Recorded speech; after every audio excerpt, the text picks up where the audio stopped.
Ay, wala pa. Pag binigla mo yan. Pag binigla mo, dudugo yan. Ay, ang sakit. Umiiyak ka na sa sakit. Sino ako dito daw?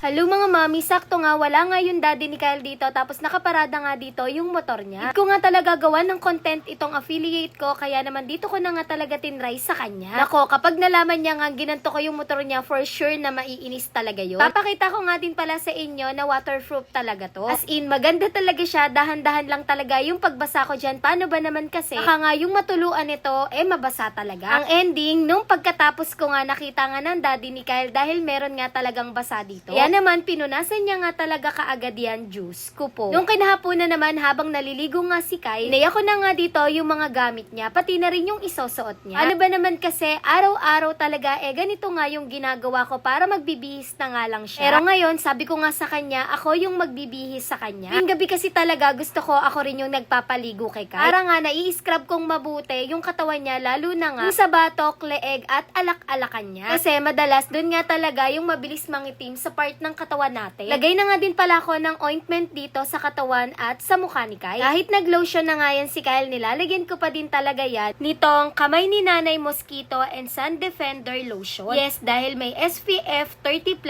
na talaga siya. Bali, gustong-gusto nga din talaga ni Kyle to kapag nilalagyan ko siya dahil mabango nga to. Kahit saan talaga kami magpunta at kahit nandito nga lang sa loob ng kwarto si Kyle, palagi siyang naglalagay ng ganito. Habang naliligo naman ako, nagdagdag pa nga talaga si Kyle nito sa katawan niya. Ano ba naman kasi, kakain nga daw sila ng daddy niya ng midnight snack para nga daw hindi siya kagate ng kahit anong insekto. Katapos ko namang maligo, umakyat na nga rin talaga ako dito sa taas. Nakita ko nga yung daddy ni Kyle dito, may iniinit nga dito sa may microwave. Di na nga rin ako nagtanong sa kanya dahil alam ko nga ito ata yung pang-alis ng buhok sa ilong. Bali, nakadalawang init nga pala siya. Usaw niya nga lang talaga dito yung pinaka-beads nito. So, itatry niya nga lang daw talaga to dahil nakita niya nga lang din daw to na may vlogger, kaya naman ito gagayahin niya talaga. Nakakatuwa nga lang to. Paano ba naman kasi mukha nga siyang mozzarella cheese. Nag-start na nga pala dito yung daddy ni Kyle at excited niya nga talagang itry yan. Kadating-dating nga lang talaga niya pero ito itatry niya na nga ngayon. Itingnan niya nga daw kung effective ba talaga to. May pang-alis naman siya ng buhok sa ilong galing din sa affiliate tapos madalas din talaga siyang bumili. Ito nga pala yung sinasabi ko sa inyong nilusaw niya na beads. Ang tanggal nga talaga to ng buhok sa ilong. Tapos nagulat ako dahil ito pagsasabayin na nga daw niya. Hanga ko hindi na siya makahinga dito, juice ko po. Pero mas okay nga daw talaga kapag sabay para mabilis lang din daw talagang matanggal yan. Ayan, at dinidiin niya pa nga talaga yan ng gusto, baka daw kasi hindi effective. Nung nakita nga kami ni Kyle, abay pumunta na nga rin dito. Sabi ko nga itry niya din to pero sabi ng daddy niya wag daw, baka daw masakit. Ito na nga at malalaman na talaga namin kung effective ba talaga yan. Tuwang-tuwa nga si Kyle kaya naman sabi niya sa daddy niya, siya na nga daw talaga yung maghahata. Sobrang sakit nga daw nito nung unang tanggal ni Kyle. Dahil sobrang dikit talaga niya pero madami talagang natanggal. Pero hindi din kasi talaga lahat nakuha pero okay lang. Ito naman sa pangalawa, sobrang dikit talaga at hindi na nga niya alam ang gagawin niya. Hindi niya daw alam kung paano talaga tatanggalin to dahil sobrang sakit kahit pa unti-unti niyang ginagawa. Kaya nga sana magtatanggal pero sabi ng daddy niya wag daw dahil baka daw mamaya maiyak na daw talaga siya dito,